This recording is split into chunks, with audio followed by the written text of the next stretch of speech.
Welcome back to the news today. This is the Daily Debate. Israeli politics are polarized on many levels, and the divisions along the political spectrum can be quite extreme. One such division is between religious and secular parties. Issues like the influence of religious life on the secular one and the drafting of the ultra-Orthodox to the army have had a large influence on election outcomes in the past. Today, the chairman of the ultra-Orthodox Shas party, Aryeh Deri, announced that he made peace with the Yair Lapid, who in the last election won votes by campaigning to draft the ultra-Orthodox into the army. With me tonight is Dr. Hani Zubida, political scientist at the Israel Valley Academic College. Thank you for being here. Thank you for having me. And also Amir Oren, defense and government analyst for Haaretz. Thank you very much for being here. So we have an interesting debate ahead of us. Now, Dr. Zubida, is Shas's statement today an attempt to gain more votes? Well, I think Shas is on the rise for the last week and a half. I think that they're seeing the light at the end of the tunnel. I think that now everything was stabilized. We've heard that I'm leaving, please don't tell me to come back. Oh, okay, I'll come back by Aryeh Deri. Worked. Eli Yishai has suffered a major blow. We do not see him in the polls anymore. We used to see him with the 4 seats, but now he's gone. And I think Shas now is trying to compose some sort of an agenda for the next election. I'm not so sure that this was the right first step, reconciling with Yair Lapid, but I can say that I have seen just before I came, Aryeh Deri was on all 3 news channels before I came, all 3 Israeli news channels. Each and every one of them had an item on him. So if you're asking me if they're on the trail, yes, they are. Whether it's the peace path or the war path, this is the Middle East. It might take a week for everything to turn around again. And how important is Deri in the elections? Well, I think Deri, if before the altercation with Eli Yishai, I would have said that he's important, but not the most significant component within Shas, I think that if it was a drill or a spin by Aryeh Deri, it was brilliant. If it wasn't a spin, then he managed it brilliantly. And right now, he's the most significant component in Shas today. Without Aryeh Deri, as we saw, the entire parliament members of Shas said that they will resign or wanted to resign due to Aryeh Deri's resignation. And the entire rabbinical group of Shas asked him to come back. I think he basically positioned himself as the most important component of Shas in the upcoming election. Well, as you said, he was on all the 3 major Israeli news channels tonight, so any publicity is publicity, yes. Correct? And Amir, how, with the status of the Shas party right now, did the split help or hurt them? Well, when the news came out earlier this evening about Deri's reconciliation move, my first thought was that he reconciled himself to Eli Yishai. Only then did it turn out that his partner was Yair Lapid rather than his own rival within Shas. It didn't help the electoral base that Shas purports to represent. A split is a split, and if Eli Yishai persists, he is going to siphon off votes from Deri. But it did consolidate Deri's leadership within whatever remainder. Now, one charge usually leveled at Shas and its education system is that the students there do not study core subjects such as English and mathematics. It turns out that Deri is a master at mathematics. He knows how to count votes, to count noses, and this reconciliation with Yair Lapid is one component in a broader strategy aimed at toppling Netanyahu and Likud and enabling Yitzhak Herzog to establish a government within which these 2 seemingly far apart poles can coexist. And do we think that Deri and Lapid will be sitting in the same coalition? What would happen there? Well, this is the Middle East. Stranger things than this has happened, especially in Israel. I should have said this was an excellent point that you made. The reconciliation, that was well put. But I think I'm still thinking about it. But I think that what we can see right now is the fact that nothing is a taboo. which is extremely important to understand in Israel. As somebody who looked at the Israeli political system for years, Shas sat with the Likud, then jumped over with the Labor, then jumped over with the Likud, then they became what you call the peace consultants, and they said, well, we cannot have an only Likud government or only Labor government, let's have a national unity government. Shas have done stranger things than this. But we have to remember one thing about Shas. They always had Rabbi Ovadia behind them. This is going to be the first election campaign of Shas without Rabbi Ovadia. This is why I think the significance of Aryeh Deri is going up. Because there is not one major religious leader with a word that nobody can disobey. Regardless of the fact that we all know and everybody spoke about the fact that Aryeh Deri sometimes gave a blind eye to whatever the Rabbi Ovadia said. Now he has no Rabbi Ovadia. He doesn't even need to turn back and look at the Rabbinical Institute and ask them for guidance. So I think in case he will see something that might benefit the party, and I mean benefit them in terms of resources, because let's not forget, Shas were out of the coalition. And the lifeline support, which is money and resources, was cut off in the last 2.5 years. If he wants to revive this, he needs to be in the coalition. And I think right now what he's doing, he is weaving the next coalition.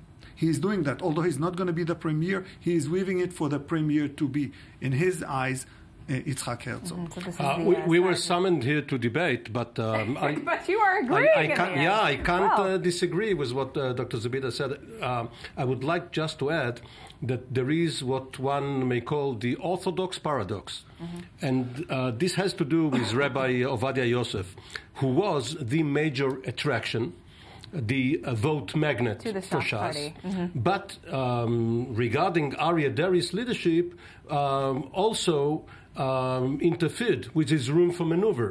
Now, perhaps they will get less votes, but Deri will be able to maneuver almost freely, which is why he already came out with this reconciliation with Lapid. And in his election propaganda, he already set himself apart from the other parties, and especially Yair Lapid's Yesh Atid, by saying we are not aiming at the middle class, the way Yesh Atid wants to represent itself. We are aiming beneath the middle class. We are aiming at the poor. So this will mean that when the next government is formed, he will try to get budgets for his own concerns, which is what Dr. Zubida aimed at, the education and welfare and other needs of his community, and they can coexist. Lapid will get money for the middle class, and so where is he aiming Lapid then? Lapid was the anti-Orthodox. Now he is trying to turn himself in a positive way for something.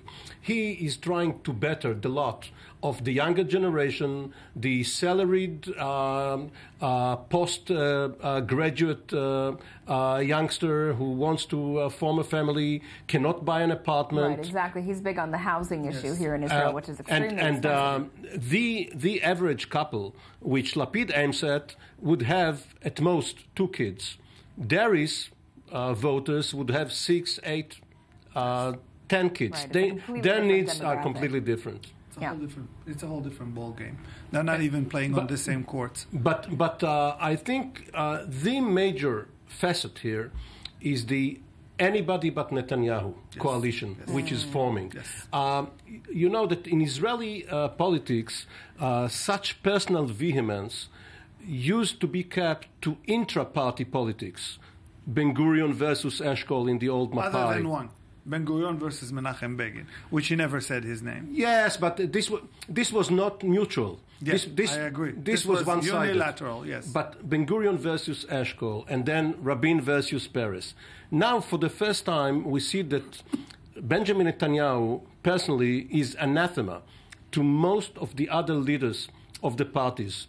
And they are willing to form a coalition under Herzog, perhaps with some sort of a rotation between the major leaders, as long as Netanyahu personally is ousted from power. And there are voices in the Likud, or people like Gideon Sa'ar, who has taken a time out, he has not retired from politics, who are also waiting for this to take place. So one should say that today's event regarding these two, Deri and Lapid, signals another slight fall in the fortunes of Benjamin Netanyahu. Yeah, so it sounds like there is a big alliance against Netanyahu, but then what is his Likud party's strategy facing all of this? Well, I guess, first of all, the Likud party members are extremely concerned with what's going on with the primaries. Right now, the last thing the Likud needs is for Avi Dichter or for Tzipi Chotabeli to go to the court, and I mean civic court.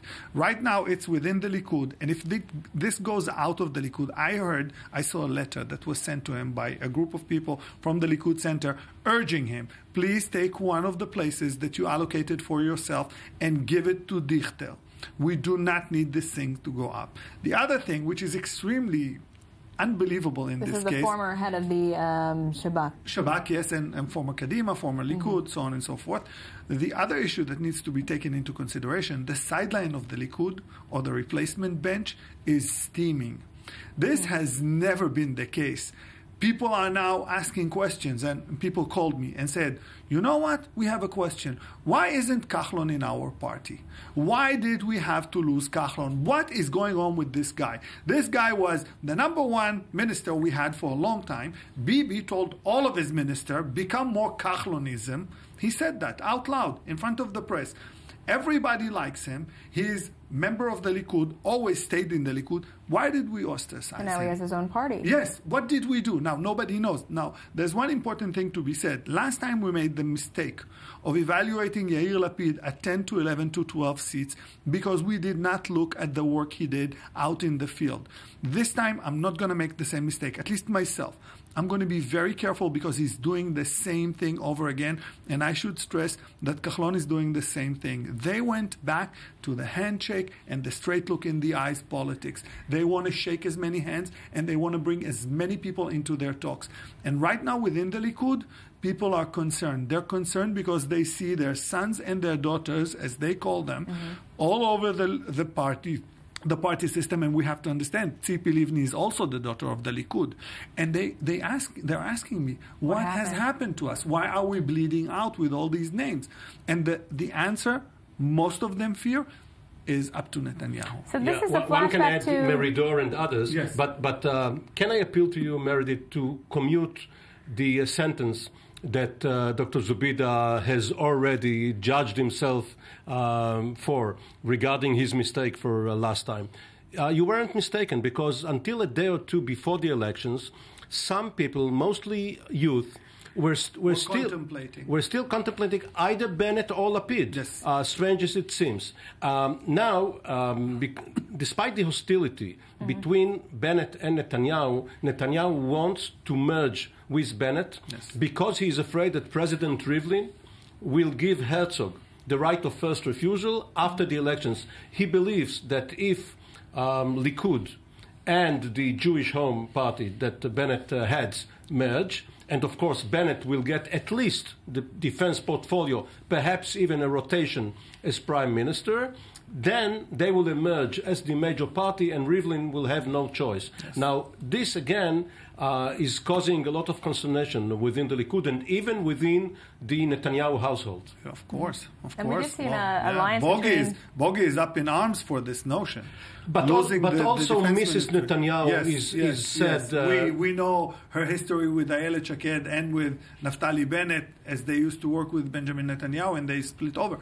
I think this still course of action is still to be seen, because everybody needs to hold their horses until the 29th. Yes. The 29th is the due date. The game isn't over till it's over. No, but the 29th is the day where everybody presents their lists. Mm-hmm. Everybody would like to see who are they going to put in. Every party CEO has saved himself a bunch of seats to be allocated for people he thinks are fit to better the list.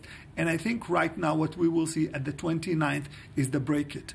The break it moment, because from the 29th we do not have much time, and if they want to go on a joint campaign, they have to submit some sort of alliance process, right, or alliance And I want to just mention, this is all flashing back to 1999 when Benjamin Netanyahu pretty much was alone in the election against Ehud Barak. So he did rise again.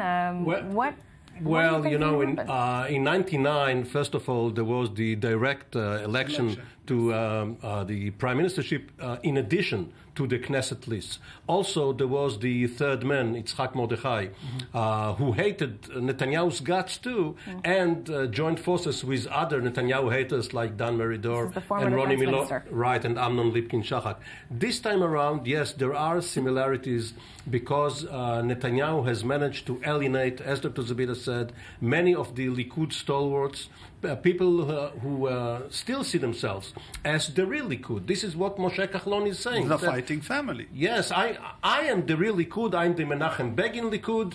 If you want to get Likud back into power, vote for me rather than for those imposters. Kind of romantic ideals. Well, gentlemen, obviously we could speak about this all night. Really fascinating stuff. But Amir Oren and Dr. Zubida, thank you very much for being here this evening. Can we stay? We can stay, for sure. Okay, We're going on to break. Stay tuned for One on One.